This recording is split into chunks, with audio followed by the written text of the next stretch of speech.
Hello and welcome to the I3 lecture series hosted by the Masters in Digital Photography at the School of Visual Arts. I'm Tom Ash. I'm the chair of the program. This spring, 2023 season is curated by our faculty member, Elizabeth Avedon. I'm really happy to introduce our speaker, Nancy A. Scherl. Nancy is a fine art portrait photographer based here in New York City. Nancy completed her undergraduate studies in documentary and fine art photography at the University of Wisconsin, Madison. She later received her MFA in photography and video-related media here at the School of Visual Arts. So welcome back, Nancy. Thank you. Nancy is a member of the American Society of Media Photographers, ASMP, where she served as a board member from 2016 to 2019, currently serves as president emerita and treasurer. She's on the board of the Ktaonah Museu Artists Association, KMAA, in Ktaonah, New York. She's the founder and producer of Coffee Shop Talk, which is a roundtable discussion series about art produced for the KMAA. Nancy has exhibited her work nationally and internationally, including at the Griffin Museum of Photography in Winchester, Massachusetts, South by Southeast Gallery in Modena, Georgia, the Praxis Gallery and Art Center in Minneapolis, Minnesota. This past October, she had a solo exhibit as part of Photo Nostrum in Barcelona, Spain. And in November, her work was showcased at Paris Photo Projections at their Winners exhibition. Nancy has received many awards and honors during her career. In this past year alone, among other awards, she received first place in the International Color Awards in the professional portrait category, and she was the overall winner of the Julia Margaret Cameron Award for professional series category as part of the Worldwide Photography Gala Awards. Her monograph, Dining Alone in the Company of Solitude, was published by Daylight Books this past June 2022. It has been met with much acclaim and was awarded, among other international honors, the PX3 Prix de la Photographie Paris Bronze Award for Professional Fine Art Book. Please welcome me in joining Nancy A. Scherl.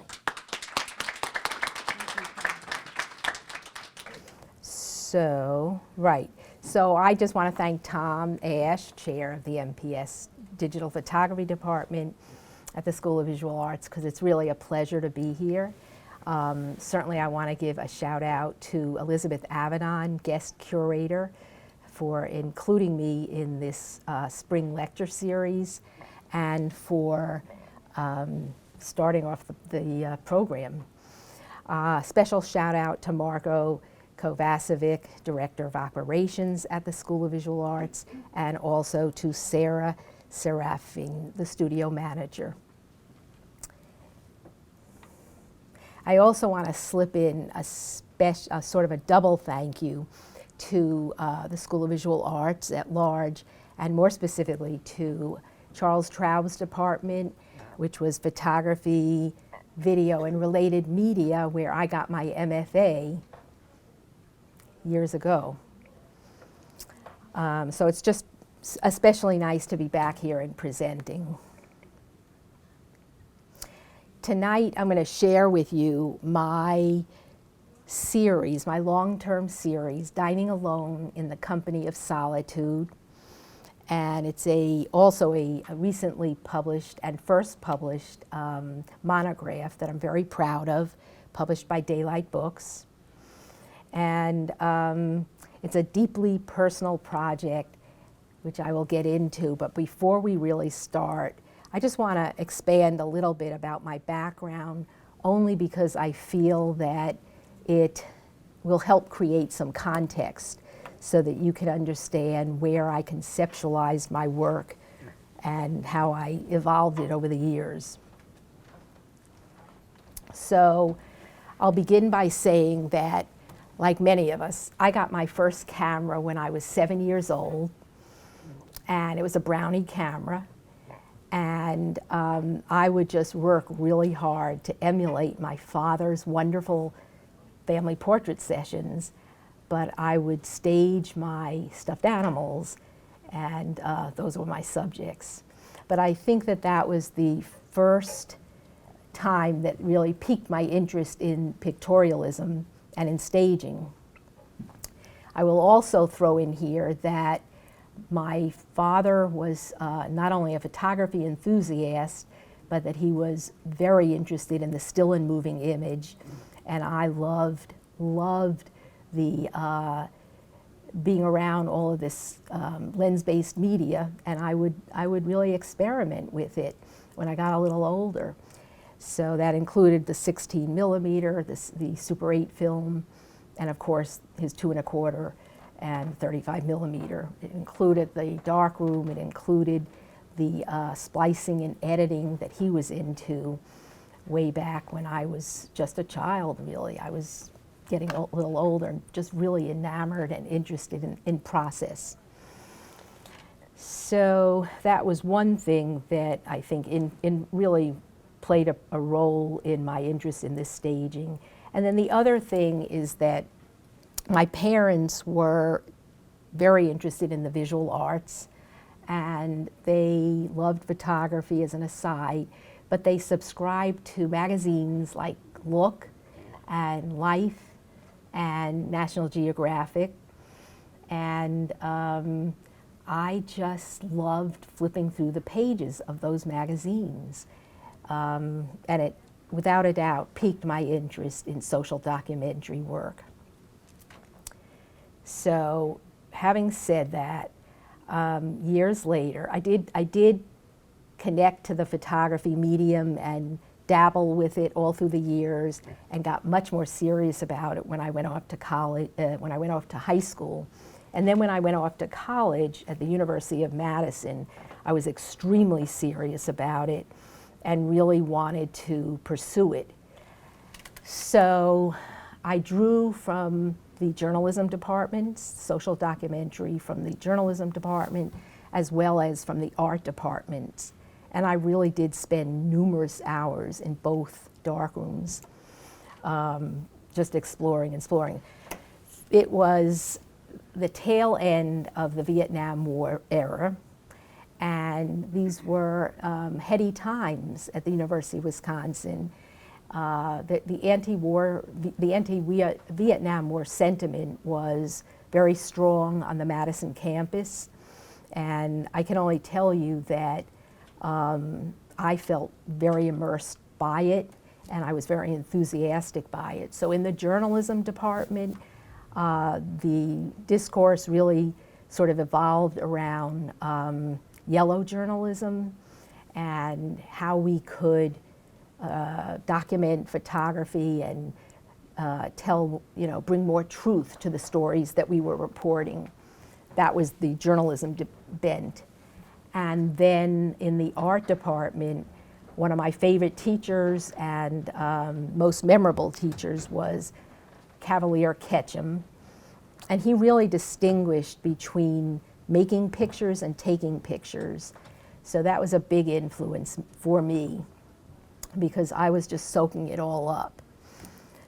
And I don't want to get too sidetracked. I certainly didn't want to get into mentioning showing slides and throwing us off course, but I will say that the photographers that I followed at that time who really interested me were Cindy Sherman, Sandy Skoglund, who some of you may or may not know, but she did these wonderful installation shots where she would actually cast her own cats in all sorts of different movements and then make these installations where they looked like they were radioactive. So she was sculptor, installation artist, and photographer.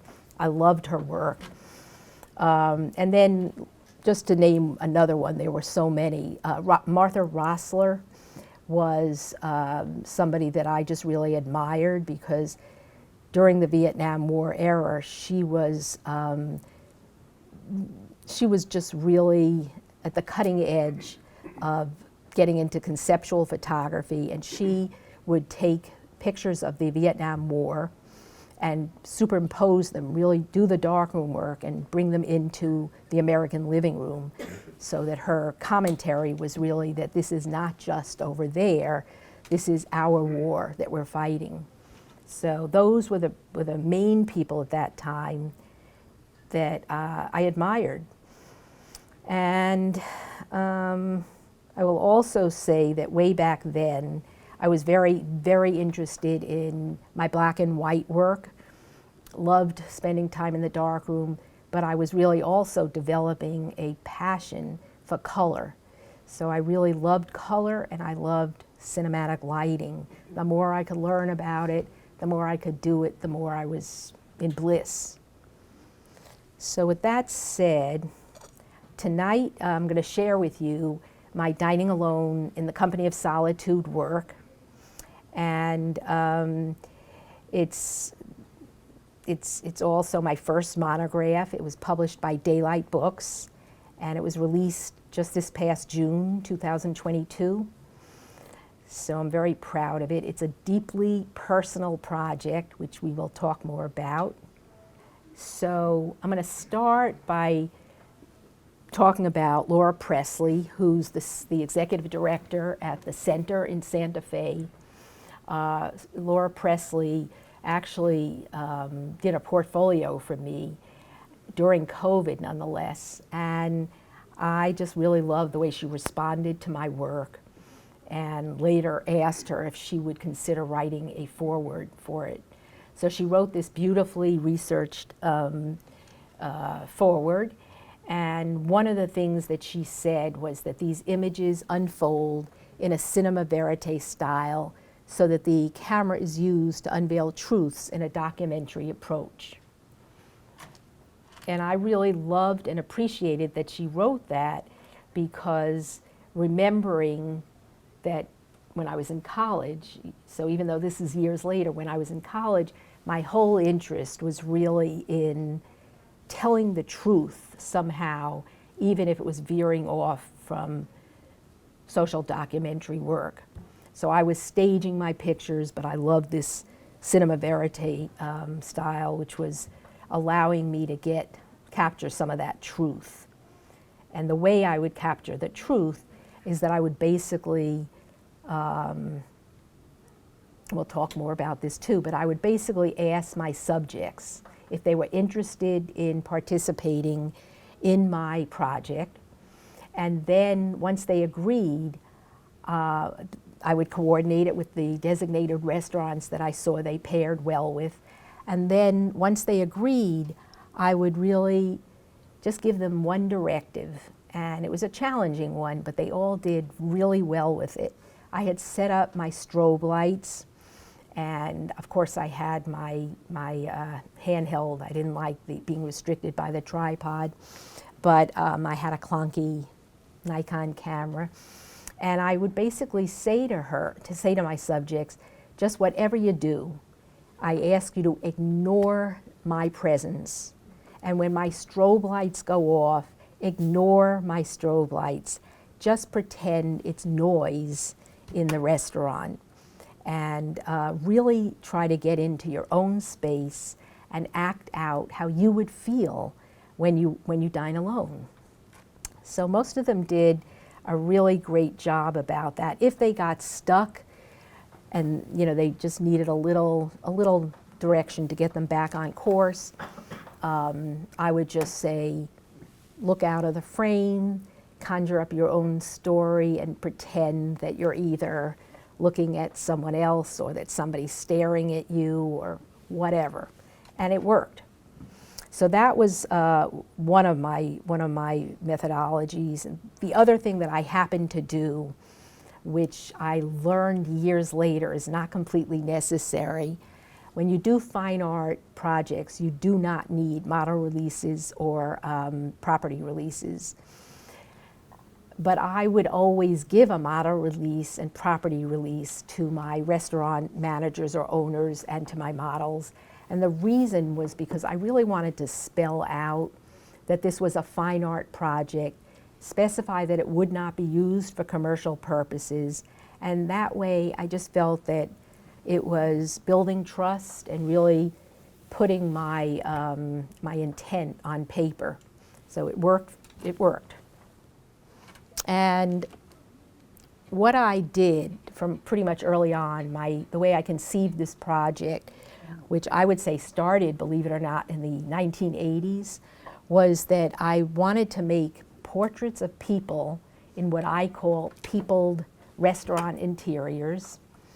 And it was a metaphor. I wanted it to represent the complexities of solitude, and more specifically, what solitude, the experience of solitude, looked like when one was in public.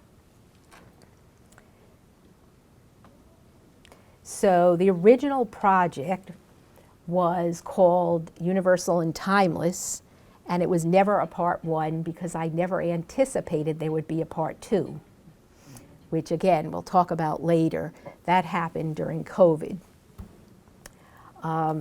And I will slip in here that because I saw this project as being timeless, I felt liberated to sort of pick it up and put it down, definitely compartmentalize it from my freelance work as a photographer, which I was doing to make money, and from other fine art projects which were created in shorter time periods. So I had that freedom, and it never bothered me, and that's the gist of that. And so I'm going to start with this picture. It's called Morning Glory. It was at Paolo's Restaurant, which is an uptown restaurant, and it was in 2018, right before the pandemic started. And it's one of my favorite pictures in the series. And the main reason for that is that it just so happens to be my late mother, Lila, who I feel was really the beacon of, not only a beacon of strength, but really the impetus for me conceptualizing this idea way back in the early 1980s.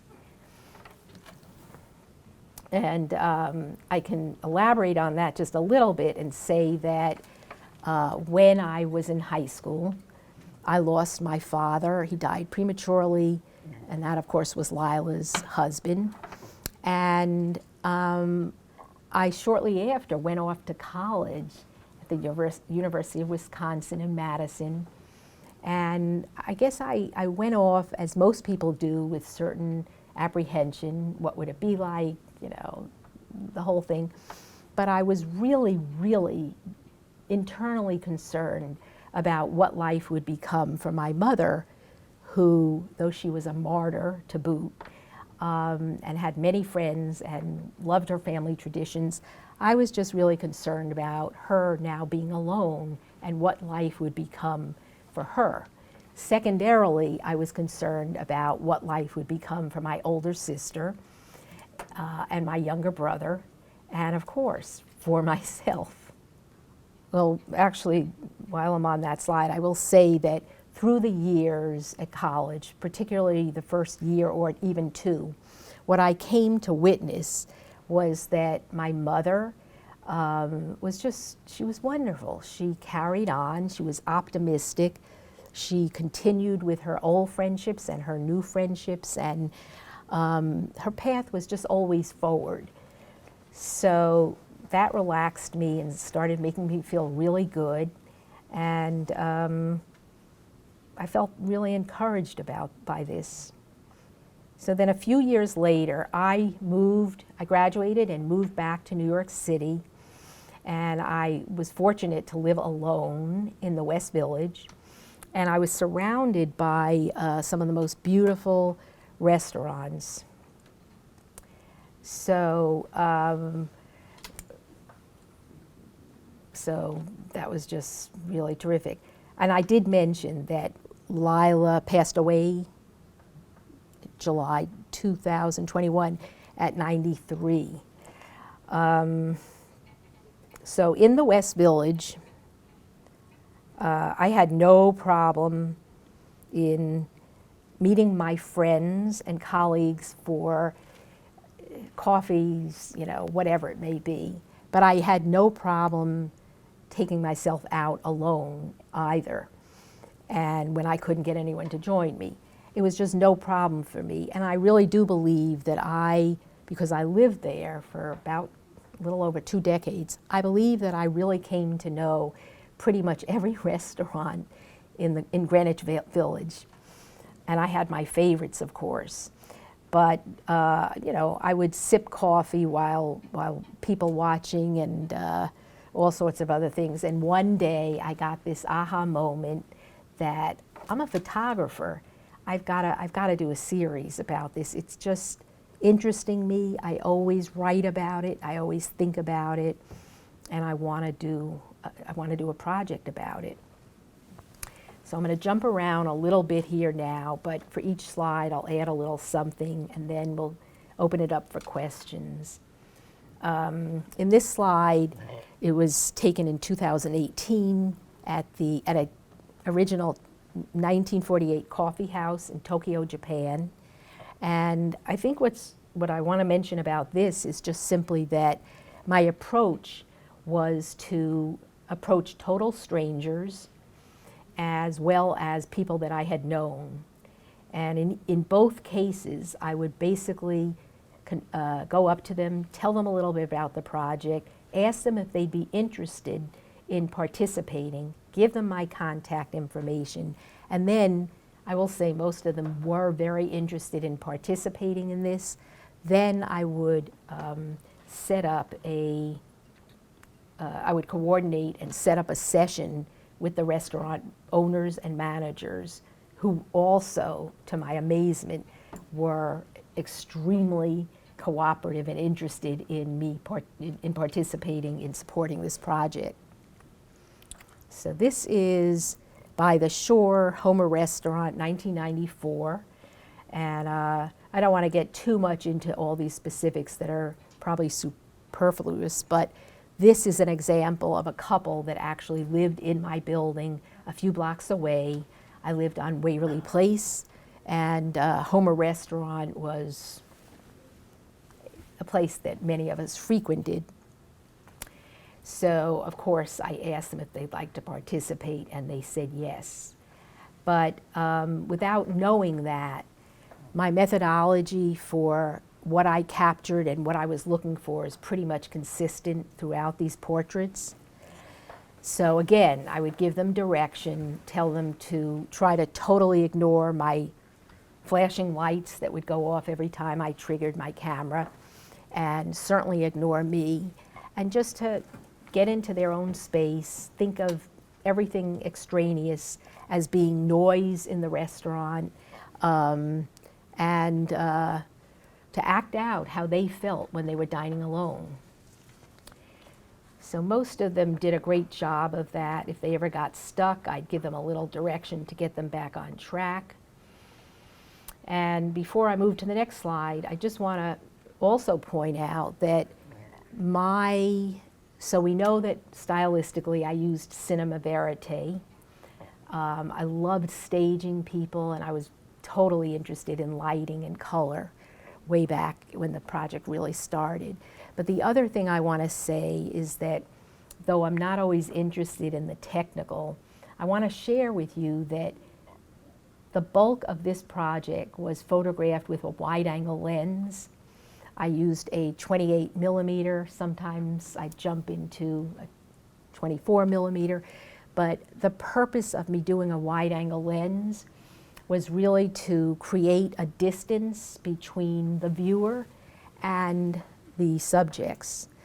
And the wide angle allowed me to do that because even with the two subjects, it was allowing me to show that distance, whereas a tighter lens would compress the space a little bit more, and it wasn't the direction I was going.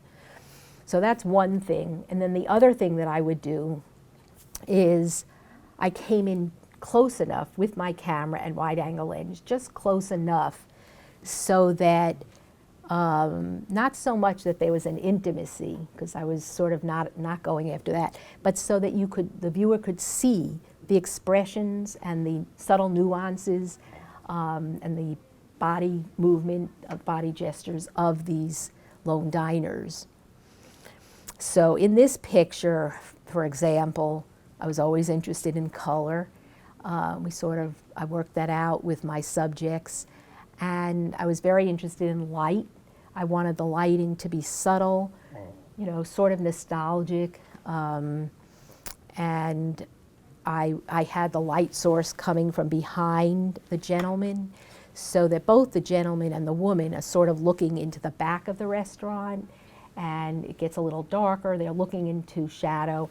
That was just to create some tension, which I'm very big on.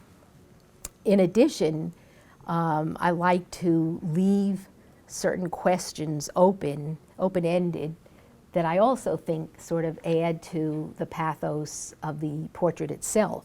So for example, the woman, is she very contemplative, or is she serious about some thought that she has, or is it possible that she's sitting next to another person and just really trying to wrap her head around what's going on between the two of them?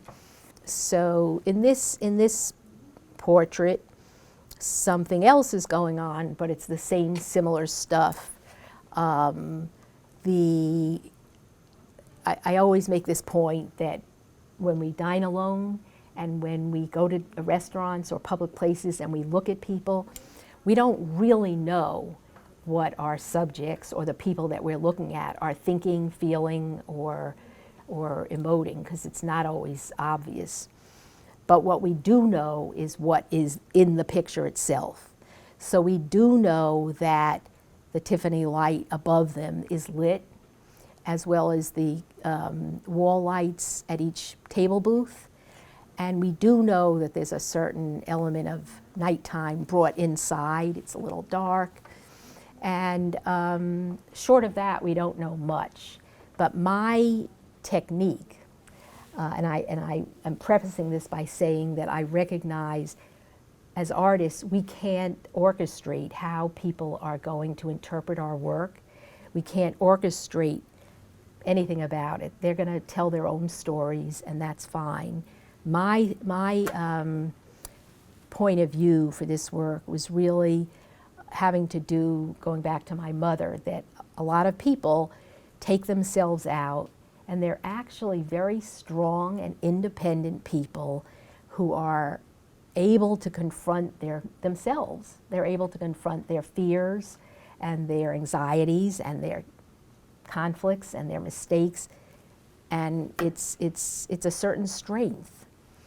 And then second to that, on the more superficial level, there's a certain strength that diners alone embrace when they take themselves out alone, especially in public. So I guess one of my techniques is I would always try to show my lone diners, and you can see this in the other images in the book, I'd like to show their faces up and looking outward, and then just little subtle nuances and behaviors or engagements, whether it's an engagement with another person or it's an engagement with their activity, just to show that they are comfortable enough to be able to engage on that level.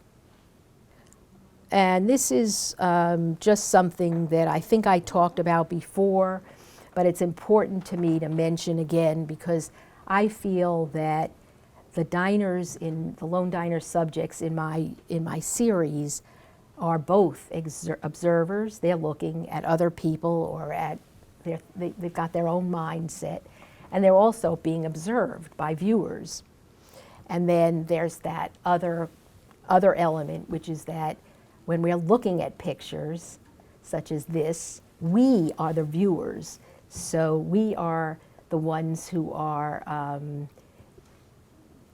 interpreting what we see. And again, I can't orchestrate that. Everybody's going to bring their own feelings to this.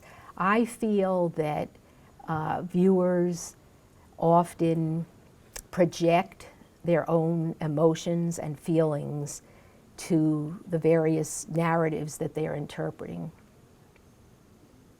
Oh, and the other thing just that I want to sort of mention in this particular shot is that from early on in my project, I was really trying to give a range of my methods. So my favorite thing was to actually deconstruct all of the crowds in the restaurant and really use the wide-angle lens to emphasize the voyeuristic aspect of the viewers, but also to get in close enough to really show the expressions and let it be seen what they were doing. So in this particular picture, again, I show the man's face looking up and outward, and what he's looking at or what he sees doesn't concern me so much. It's just more that he looks like he's willing to connect.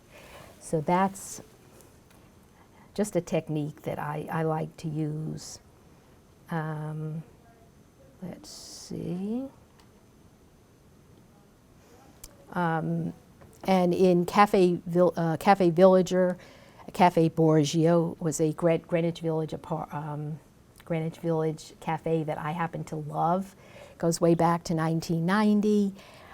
Veering off a little bit just to say that I keep track of some of these places. This one happened to close, but I believe it's going to reopen. And I believe that they're actually going to restore the beautiful background, the mural, in the new place, wherever that may be. But this was a place that I frequented. It was on Bleecker Street. And again, I would be visually attracted to some of the people that I saw, total strangers in this case, that I just felt would pair well with some of the restaurants that I had been making lists of and making introductions to the managers or owners to make sure that I could coordinate something when I was ready. And I had great luck with that. So in this picture, the guy seems to be extremely comfortable in his own skin. His body language shows that. The fact that he's sipping a cup of coffee, his leg is out, very relaxed, as an aside, sort of replicating the legs in the mural that I just loved. He's reading a book, and he's obviously steering his gaze outward, whether it's looking out of a window or it's people watching or someone has caught his attention, is almost a moot point to me, but that's what he's doing. In Coffee Break, this was at Iazola's in Chicago, Illinois, 2010. And I want to just insert this because it's important. I know my dates are not in chronological order here. It's sort of deliberate. It was I took an editing class with Elizabeth Avedon many years ago, and I just really tried to edit this in a more visual way. But I will say that all of these pictures are part one, or what became part one of my book. So they're all pre-pandemic. Some of them are earlier and later, but they're pre-pandemic. So in this picture, same thing. I don't want to go over it too much, but the woman in the foreground, head is upward and outward. She's looking somewhere, contemplating. I don't know, I could admit maybe this one, she looks a little sad or concerned to me, but still comfortable. The woman behind the counter, the waitress, same thing. I just feel that she looks comfortable and strong, independent. The policeman we don't know much about, other than that his presence sort of adds a little bit to the story. This is in Chicago.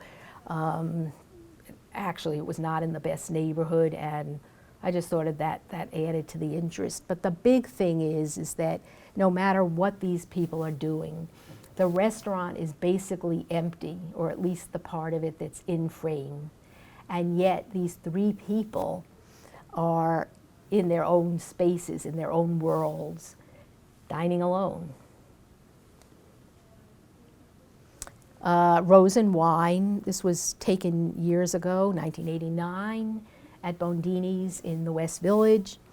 And here too, I think throughout the work from early on, I was interested in showing soul diners with the full emphasis on them as subjects. I didn't want anything distracting that.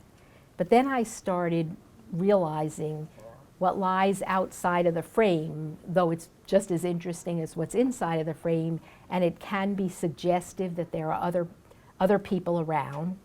I wanted to sort of shake things up a little bit and get some of the dynamic and the interesting stuff that creates tension within the frame. So here is a picture of a single woman, presumably enjoying her glass of wine, her body language. We could interpret it any way, but to me it was confident and relaxed. And she's contrasted by a table with another couple behind her who could be having an argument or could be having a nice romantic conversation. And I think also what adds to the interest is, again, you have suggestions of other chairs and tables to the left of the picture, and that, to me, that's just always a part of me making the portrait more interesting. Are we people watching? Is there more possibility? Because this is really capturing just a moment. And when you dine out in a restaurant, life is fluid, things can change. This is in Ginza Simone, Tokyo, 2018. And first, for the facts, it just shows a man looking at his iPhone. There's a suggestion of a sous chef in the back of the counter. I deliberately did not light that sous chef with too much light. I just wanted just enough to suggest another presence and possibility for a dynamic. And this man, you know, he could be waiting for his emails, waiting to see when his guest, if there was one, to be joining him, or he could just simply be trying to distract himself because he's not comfortable dining alone. But these questions are open-ended deliberately. And now, on the very personal note, I will add that that's Rich. He's not in the audience tonight, but he is what I call my partner in crime. He's not a photographer, but he's my partner in crime because he's really very inquisitive and very enthusiastic about our medium, and particularly about some of the projects that I engage with. And that said, I know not to push those photo ops too much because he actually doesn't like to be photographed. I walked into this restaurant and I saw the vermilion lacquered counter and the very small, charming space. And I refrained from verbalizing it, but of course I thought, I have got to come back here. This is where I want to photograph Rich. So I waited till we had a little sake and asked him, and he was an officer and a gentleman, and said, yes, let's do it.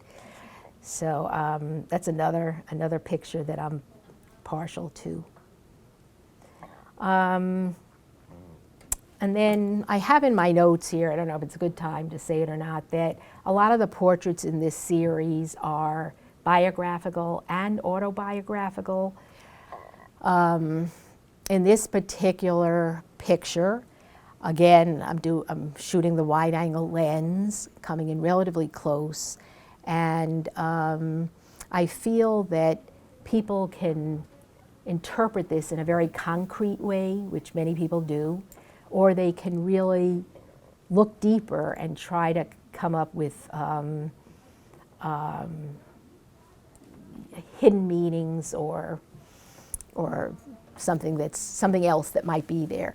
So in a very concrete way, I would say that you have two custodians here. We have no idea whether they're custodians that work in the same diner or that they're working elsewhere and they came here for a break. But what we do know is that they have a lot in common because of their work uniform, and that they chose to sit at separate tables, and that they're in their separate spaces. Again, you know, they're both looking upward and outward. I see that as a comfort. And the gentleman on the right side of the picture is looking out of the window, or else he's people watching. The gentleman on the left side of the picture just finished his lunch, and he's either thinking about something or else looking at something that's gotten his attention.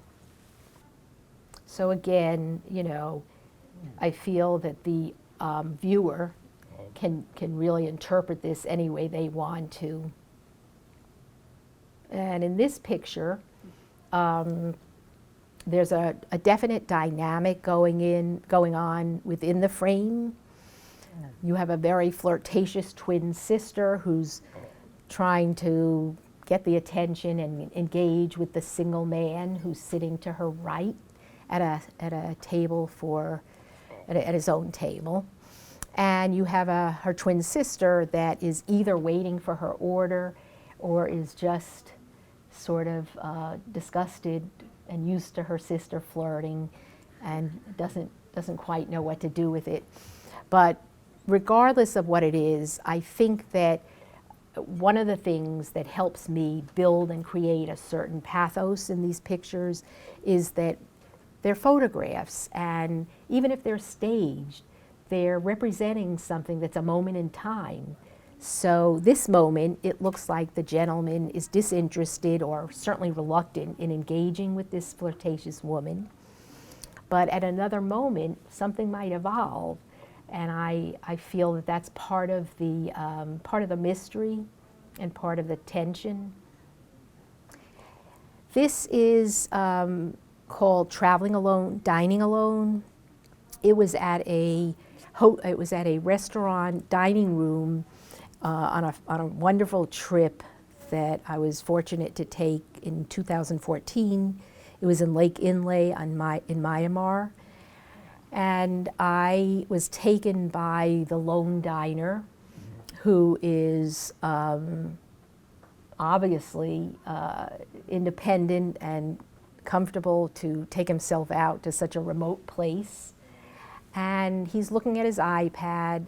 I could suggest that maybe he's looking at his emails to see how his family is, but because the Wi-Fi there was so bad, I would say more likely he's just looking at some notes. But what's important about this picture to me is that though I don't do this in most of the images in this work, here I deliberately chose to not put a lot of light on the background people, but just enough so that their presence is there, and it sort of just reminds us that there are people in this restaurant and this man is dining alone in public.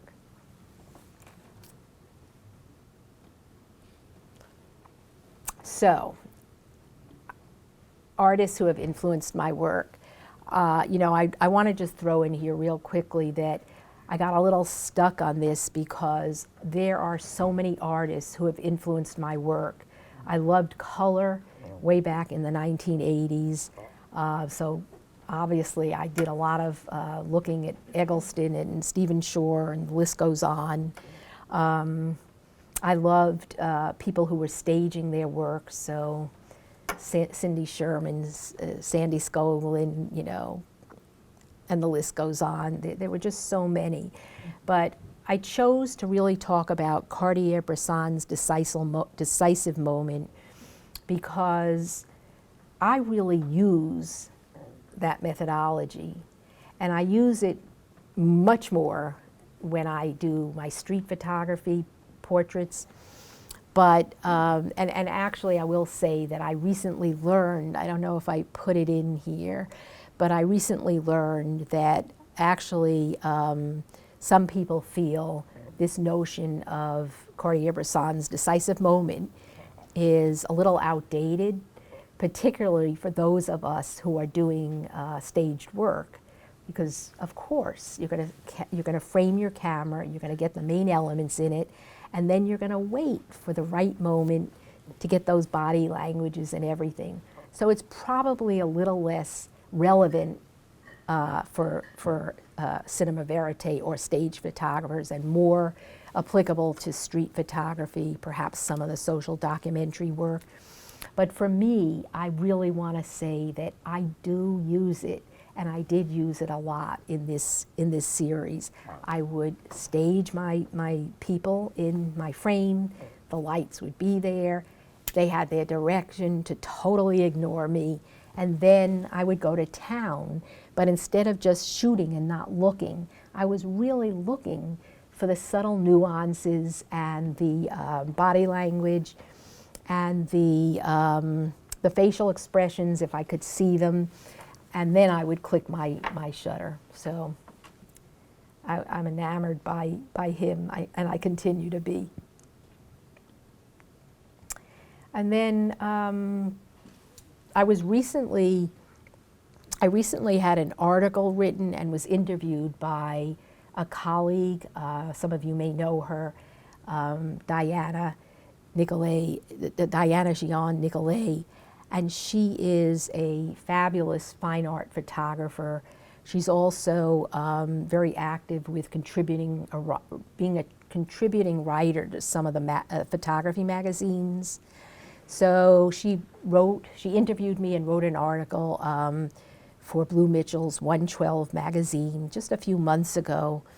And one of the things that she said was that there's something reminiscent of Philip Lorca Delorcia's work in how I view Scherl's series. I find a similarity to Delorcia's Bruce and Ronnie in 1982, in that Scherl, like Delorcia, works in a liminal space between documentary and choreographed construction. Delorcia's scene may appear unposed, but he has arranged the people and props strategically and lit the room.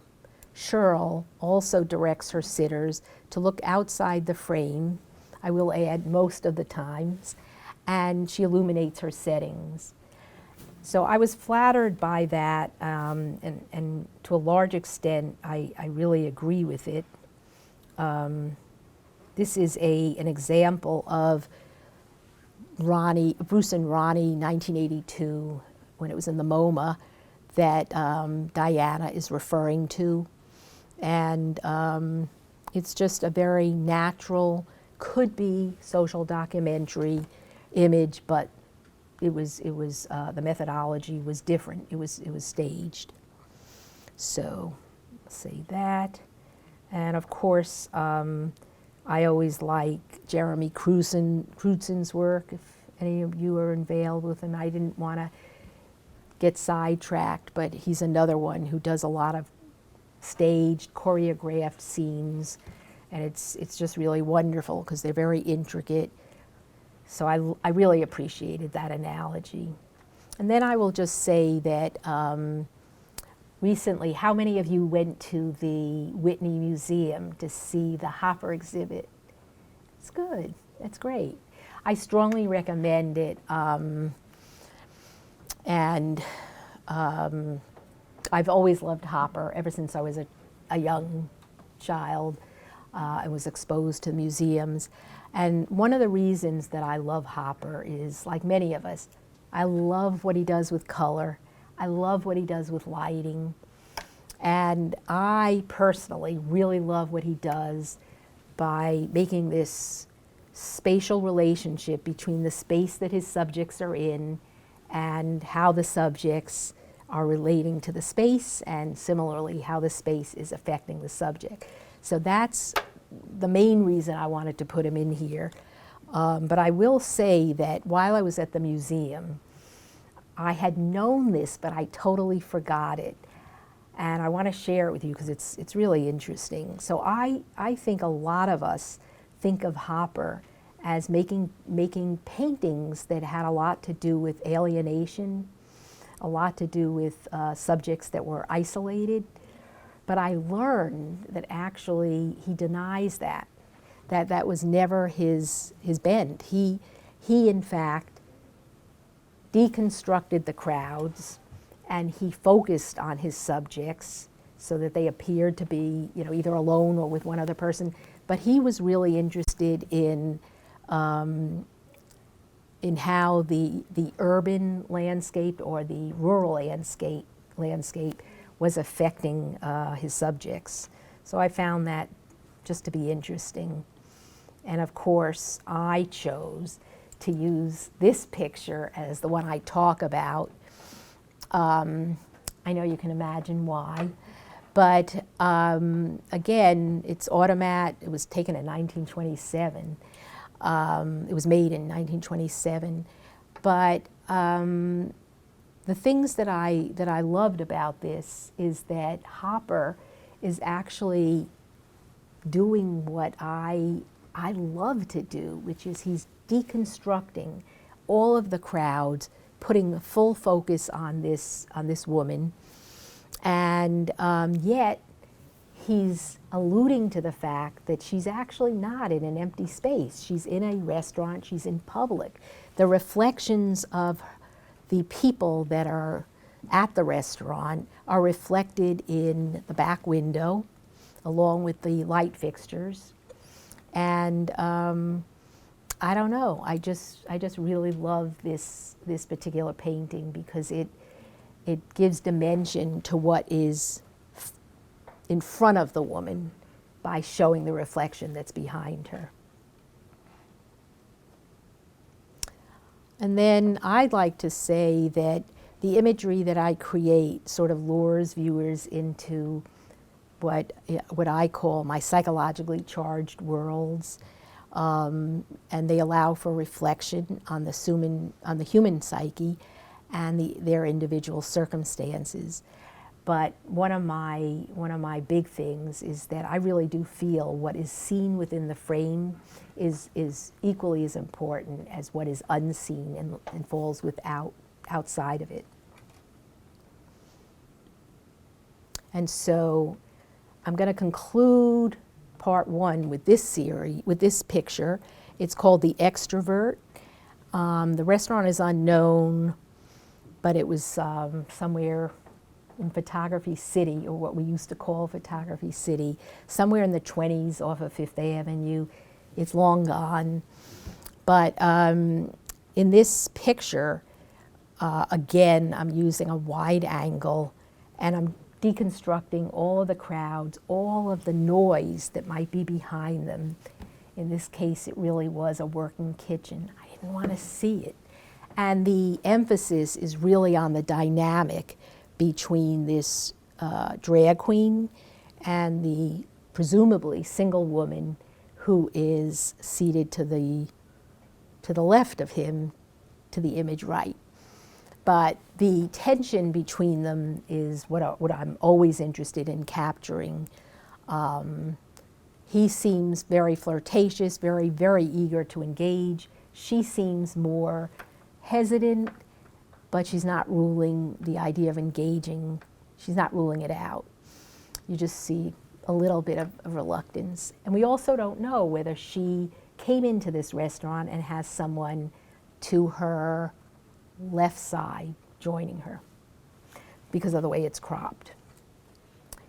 This is an important part of the series, though, because I was sitting in a outdoor restaurant, having a cup of coffee one day during the pandemic, and I just want you all to know that I had a fully designed book.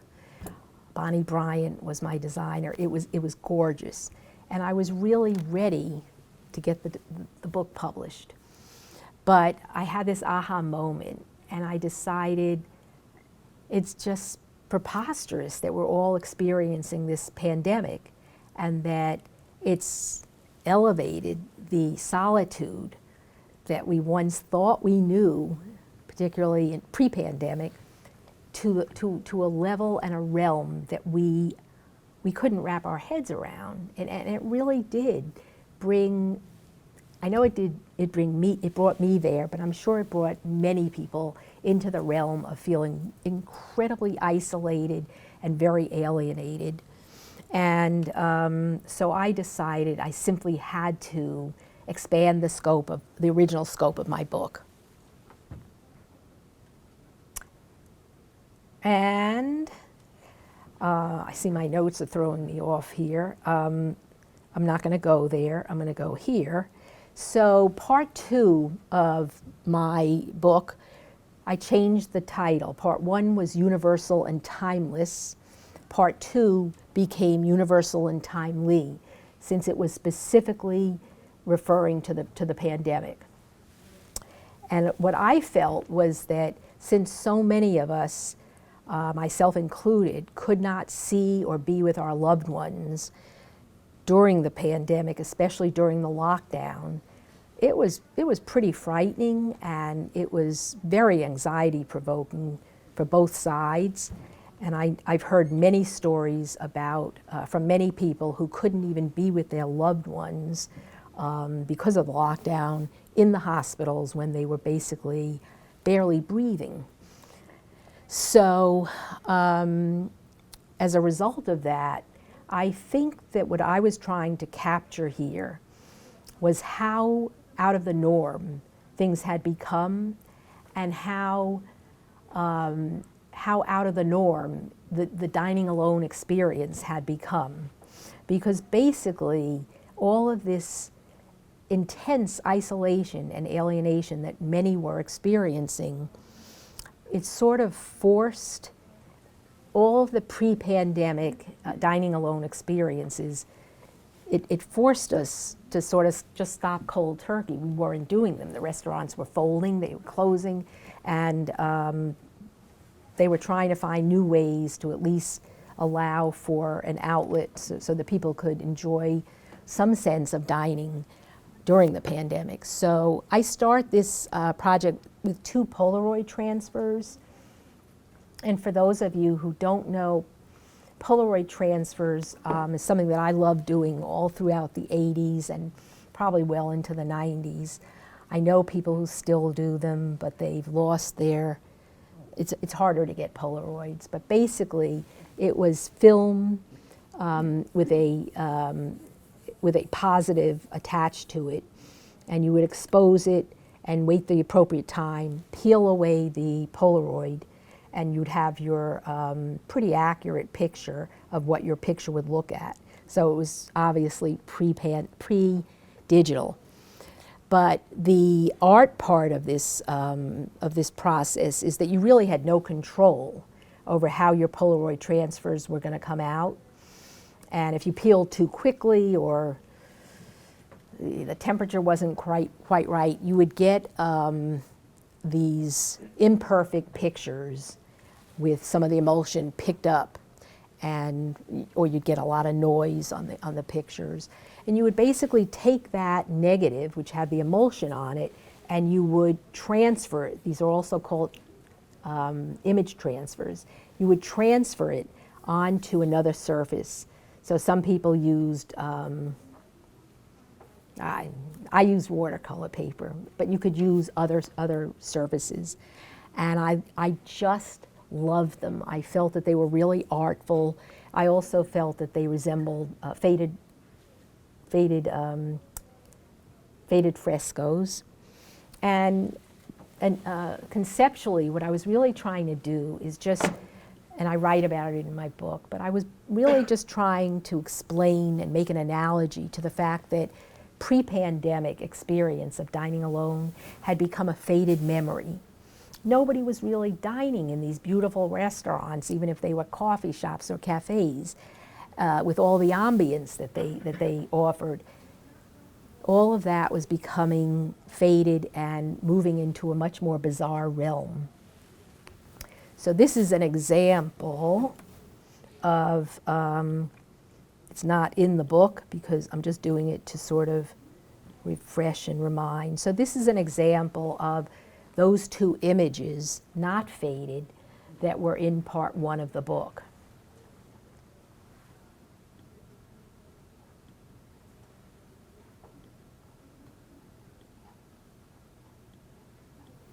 Okay, there we go. And so we talked about how the cityscape, particularly in New York, but I suspect in many cities around the world, had just become very bizarre. You had everything from shack-like restaurants to Disney-fied restaurants, and they were sprouting out all over the place. They were being built on sidewalks and more likely right into the streets. So I'm going to talk a little bit about this picture, which is me, another self-portrait, and this, my friends, is an accurate portrayal of who I am, especially during a pandemic. I had an N95 mask that I wore 90% of the time, minus when I was in my apartment. And then I had a more stylish material mask that I would use to protect the N95. I also had goggles on here, and of course I call them my worry beads, but they're actually Tibetan Buddhist prayer beads. And that was pretty much, I had to have those things to help me get through this. So this is a self-portrait at a restaurant sort of up near where I live called Island. And I think that it sort of starts what this series, this part 2, is all about. It was all done stylistically the same way, cinema vérité, wide-angle lens, coming in close enough to see the details of what people are experiencing. In my case, the trepidation. I tried very hard to go to these restaurants off hours, not order lunch or dinners, but rather grab a cup of coffee and yet make sure that the waiters or waitresses were out of the restaurant when I took off my mask. Okay. You can notice the plastic. This is outdoors in the street. This restaurant as well. I'm going to fly through these a little bit. This man obviously wanted to take himself out and connect because of the isolation and extreme alienation. So he took himself out. It's obviously a cold, either fall or early winter day, and he's enjoying his dessert with a book. Independent and strong, but also you can see part of this, part 2 was really about, instead of it being the most pleasurable experience of dining, it was really more about a forced situation being imposed on all of us. Impressions of Solitude. This was West Village at a place called Baby Brasa. And again, independent woman, she's engaged with her laptop and a nice cup of tea or coffee, but nonetheless isolated inside of plastic, and then once you get inside that, further isolated by the plastic partitions and exaggerating our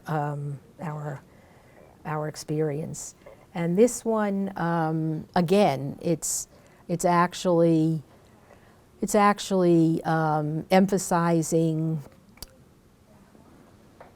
It's actually emphasizing more of the same thing: the isolation, the feeling that people were not completely comfortable taking their masks off, and no matter how beautiful or simple the partitions were and the dining spaces, they were basically in these boxes, and there was very little communal experience and opportunity to lean over and say hello to a stranger, which sometimes happens in these dining experiences. This is a woman at Veselka in the East Village. I saw a lot of people dining with their pets, particularly their dogs, and for all practical purposes, she is in a cell that only seats that one table. The neighboring cells are walled off, and then, like a diorama, the third wall is open, so she's getting the circulation.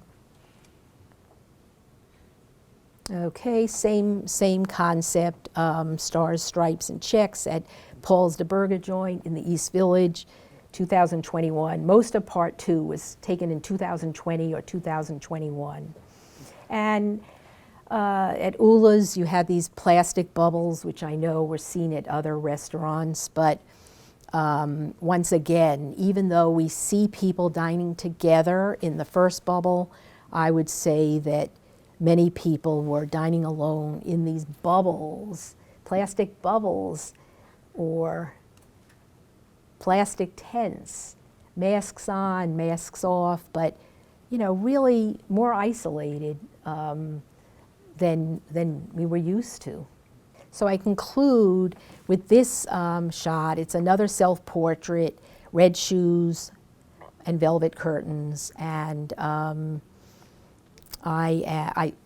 this was my own stomping ground, the West Village, so I just love this picture. But again, keeping the focus here, there was something bizarre about it, as artful and as charming as it was to have those beautiful red velvet curtains. We were taking ourselves out to basically be in our own spaces.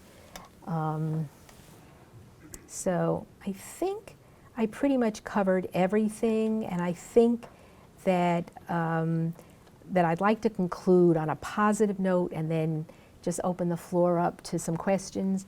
The positive note for me is that I really feel that because the pandemic was a lethal virus, but it didn't discriminate. We were really all very vulnerable, and depending upon what our personal circumstances were, some were affected by it much more harshly than others, but we were all vulnerable, pretty much worldwide.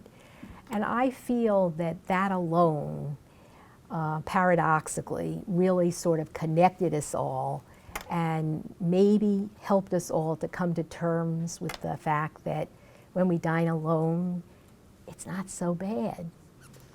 So that's my point of view. I guess I want to just open the questions by saying, does anybody have a dining alone experience that they want to share? Let's start by saying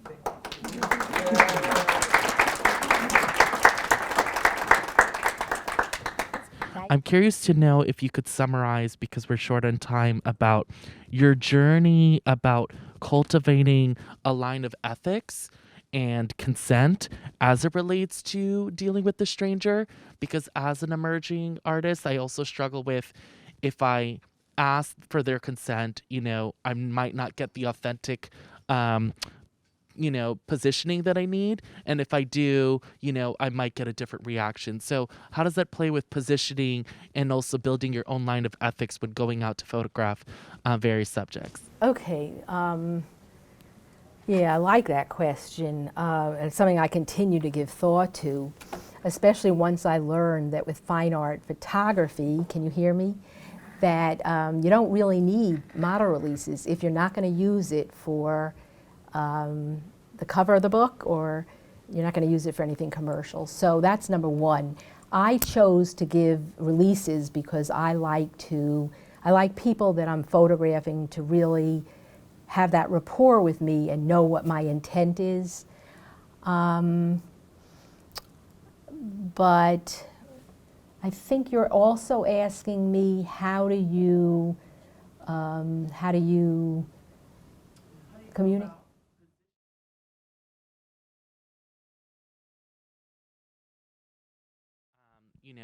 You are often, it feels that the part of the imagery, is kind of positioned to get, the narrative that you want, but it also assumes that there is, a space between you and the subject is just acting naturally in their environment. And it just seems like you found a balance about positioning yourself with, a complete stranger to be able to cultivate this narrative for your audience.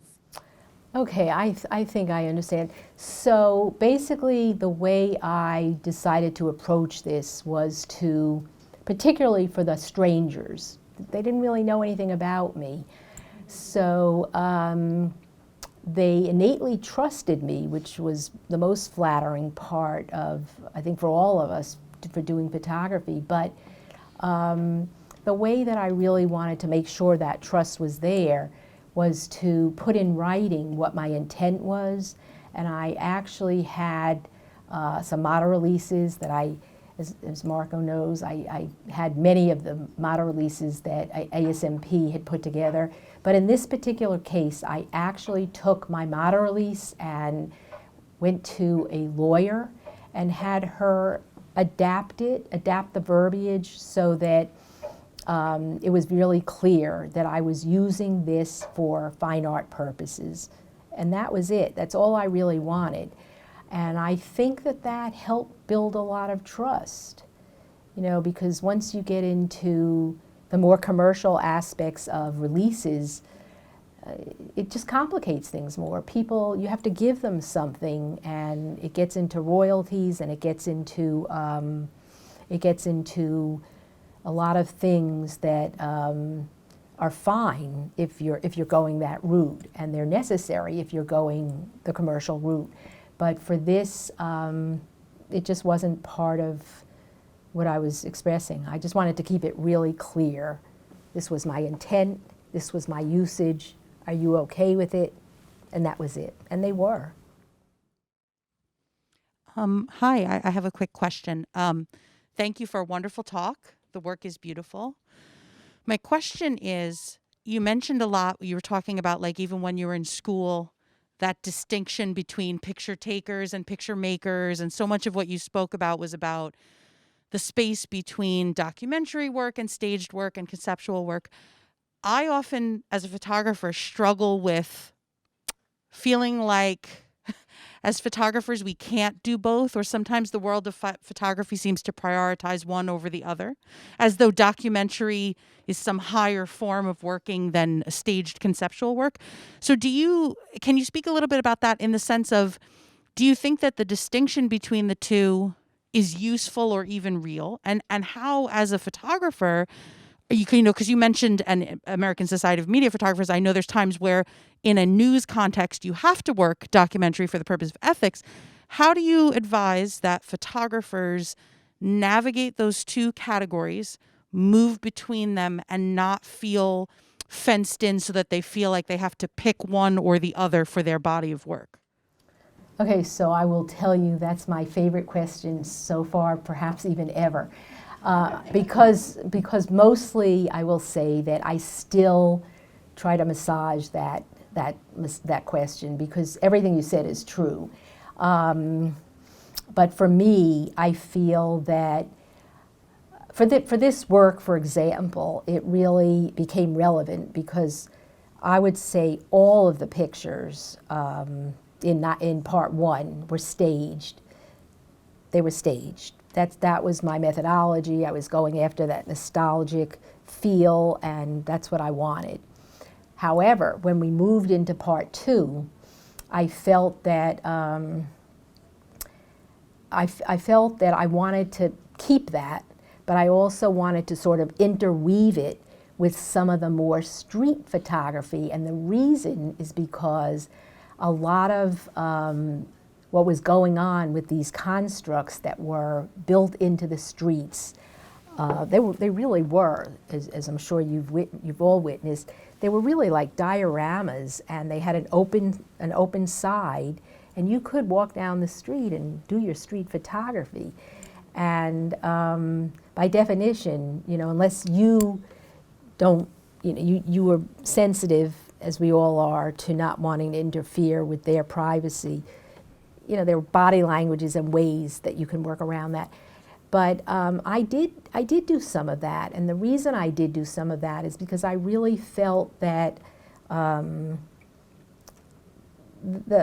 it's not so much that I was interested in the street photography, but I was really interested in how the street and the constructs of these restaurants that were built into the street were just so bizarre, from what we're used to. And they had all their subcells in them, and they had their plastic, and they were just a part of the portrait. So I had no problem intermingling it, and I think that as artists, you're correct. I struggle with this too. I think that some people really want to see a style that is very definite and they don't want to see any veering off. But in the end, you're the artist, and I think that if you want to do something that is just a little off, there's no stopping you. You know, so it has to work, but I think it's okay. And then the other thing I will say is that there are ways to sort of blur the boundaries between street photography and more stage photography. There really are ways to sort of blur those differences, and maybe that's your style. Maybe, you know, you want to do that. But you just, I think my advice would just be, don't get too locked into this whole notion of what your style should be, because a lot of it sort of just happens, and you don't want to restrict yourself. Anyone else? Yes.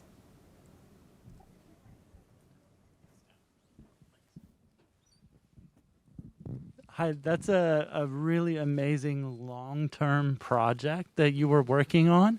I'm really curious how many, pictures you try to get per month, or, are you trying to get a picture every 2 weeks, or what is kind of your goal when you set up to do something like that and then extend it for a long period of time, or is it go kind of in waves? Okay, I will say that I never intended for this project to actually become this long, but I will say that because of the timeless quality of it, which was always my intent, it just really, it was like a perfect project for me to pick up and put down and juggle my other endeavors, which included freelance work and other fine art projects that had beginnings and ends. So it just worked. It just worked. And I don't have a problem with it really, because, as long as you're not, I guess the downside of working on a project over such a long period of time, especially if you're not doing other things, is that it can become a little obsessive. That wasn't my case, but it can become a little obsessive, and you want to make sure that you're involved with and you have your fingers on the pulse beat of other important issues to you. There was one more right there. I have a question that's similar to that. Was the intent of a book early on in the 80s, or did it evolve and you decided later on about the book? Okay, so my dream was always that I wanted to see this particular project in book form. I pushed that dream way into the back burner because I knew I had a lot of work to do to get to that point. And so I guess I just kept working and started to, because I really think all of these things in our field work together. I think that entering competitions and getting the solo shows, still working on all that. But entering competitions, getting into group shows, getting into solo shows, just getting exposure is all part of the process. And once I learned that, I had a lot of work to do. I just sort of took the book dream, put it aside, and said, I'll do it in good time. It's going to be a large part to do with fate. Well, we have to say congratulations, and fantastic that you made that dream come true. Thank you.